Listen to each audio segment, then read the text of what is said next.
Welcome back, Perfectionists. My name's Delapo, but you already knew that because you're so darn perfect. Today we've got a bit of a twofer. Banjo, a shirtless bear on his quest to save his sister. Kazooie, a mean-spirited bird who resides in a backpack. Together they make for some of the most iconic characters of the golden age of Rare. Now, I can't for the life of me understand why anyone would want to run around simply picking up items in a video game so they can open up other levels and pick up more items. Yeah, okay. I get it. It doesn't make it any less weird, but yeah, I get it. Today we're going to be going over the development, lore, and answering the question, who are Banjo and Kazooie? So, get ready for Hero Unlocked.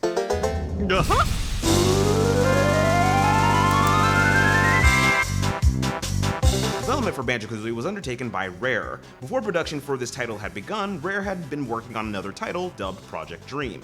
This game was intended to launch on the Super Nintendo. However, they scrapped this game even though it was pretty far into development.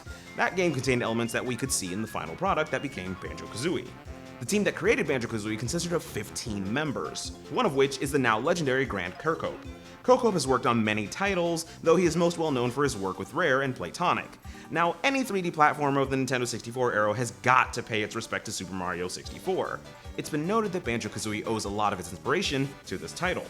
Duh. Now you must be wondering, when does Delapo talk about Kazooie? Well, the second member of this iconic duo originally wasn't what we know her as. The concept for her sprouted from the idea of Banjo having what can only be described as a go-go gadget backpack. Like, the wings would activate when Banjo needed to double jump, as well as legs popping out to help Banjo run faster. Now, you can definitely see how this translated to a bird that permanently lives in his backpack. Right, guys? Because video games. The game, upon completion, was intended to have a feature that would allow for data to be able to work between the two games on Nintendo 64, but this, as well as multiplayer content, was cut from the game at the time of its release in 1998. Now, how did the game play? Well, the first game centered around collecting various items, but none more important than Jiggies. These items allow Banjo to complete puzzles that give him access to new levels. Other major collectibles include the musical notes as well as Mumbo tokens. These tokens give Banjo and Kazooie the ability to transform into various things like a walrus, or yes, a pumpkin. Because why the hell not? Banjo-Tooie was the follow-up released in late 2000. Yeah, this one. This one, much like many other sequels, is essentially the first one, but bigger. Tooie also managed to contain that multiplayer-mentioned content that was scrapped from the first title. In this new multiplayer mode, you and 3 of your friends, if you have that many friends, can play a series of minigames. The main game's gameplay saw very few renovations. While new moves were given to the pair, Banjo-Kazooie's abilities from the first ones carried over to the new one. Development-wise, the game actually had a really cool gameplay mode plan that eventually got scrapped due to debugging issues. This mode was called Bottle's Revenge. In Bottle's Revenge, the second player would use bottles in order to take control of enemies in an attempt to stop Banjo. If they succeeded, they would switch places and that player would become Banjo. Pretty cool, yeah? Yeah, we never saw it. Banjo-Kazooie Grunty's Revenge released in 2003 on the Game Boy Advance. Developed by Rare, the game was set to release on the Game Boy Color, but production for the title stopped in 1999. This game got greenlit once again for the GBA.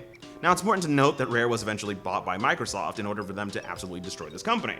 But because development was already along the way, Rare was able to finish producing the game and release it on the GBA. Rare also managed to produce another game for the GBA in Banjo Pilot. Released in 2005, Banjo Pilot became the sequel to Diddy Kong Racing that everyone wanted, just not on the Game Boy.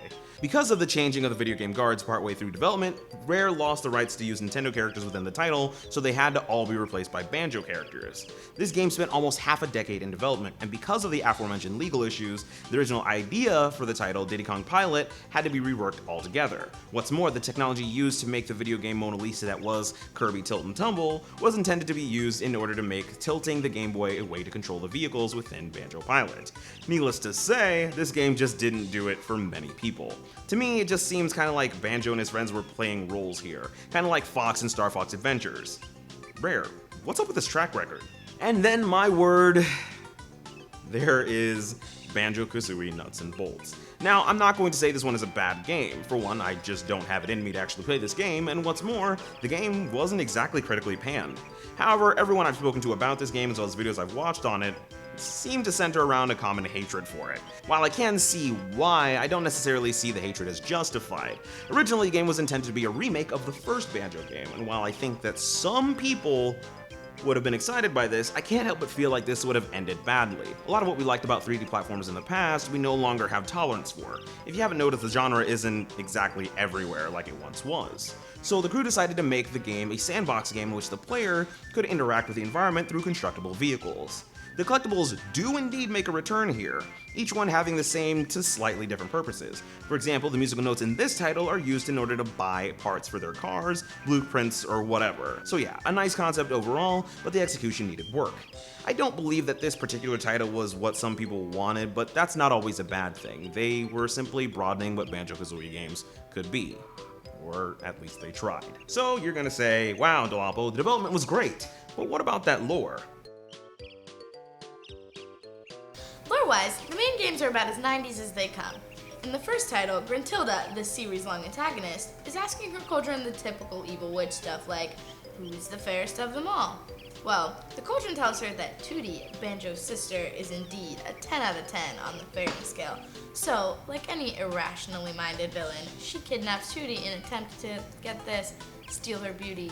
Now, uniquely, this is the only video game that I've heard of in recent history to have a storyline based completely on vanity.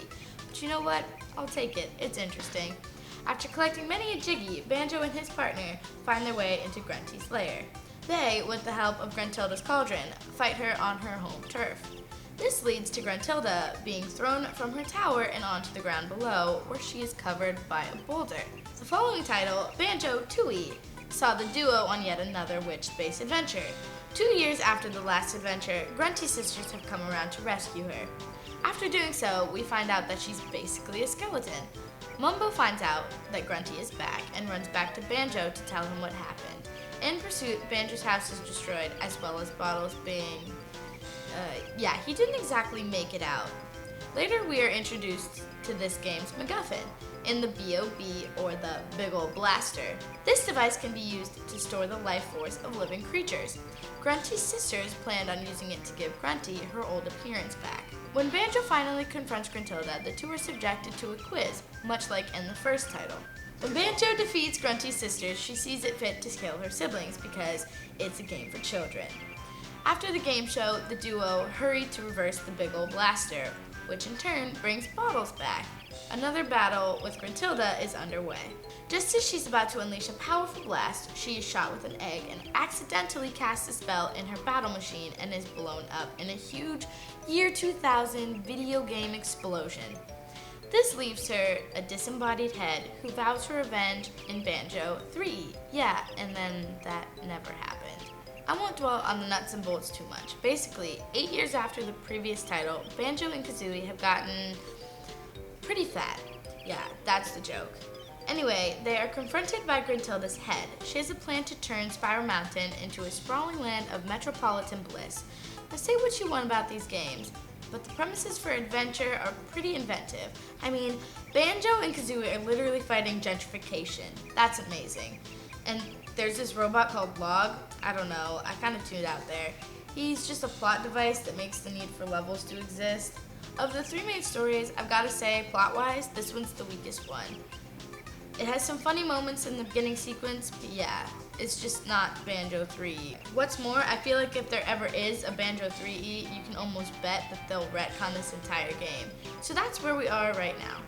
I have the feeling that Banjo's inclusion in Super Smash Bros. Isn't for nothing. I really hope that we see something come out of it. There are still diehard fans of this franchise, and they, along with F-Zero fans, deserve a little more. So who are Banjo and Kazooie? Well, to be honest, they're relics of a different time. When I think of them, I think of an era in which Nintendo and Rare were producing one stellar title after another. While not having the most successful console out there, they definitely had some of the most iconic characters of the generation. The company that produced Banjo and Kazooie were thought to be an integral part of Nintendo's future, and yet Nintendo didn't opt to buy them. Instead, they were bought by some publisher who, for a lack of a nicer way of putting things, left many of these beauties on the shelf to remain what they are. A fond memory of a time in which a bear and a bird took on a witch and became legends. Stay perfect.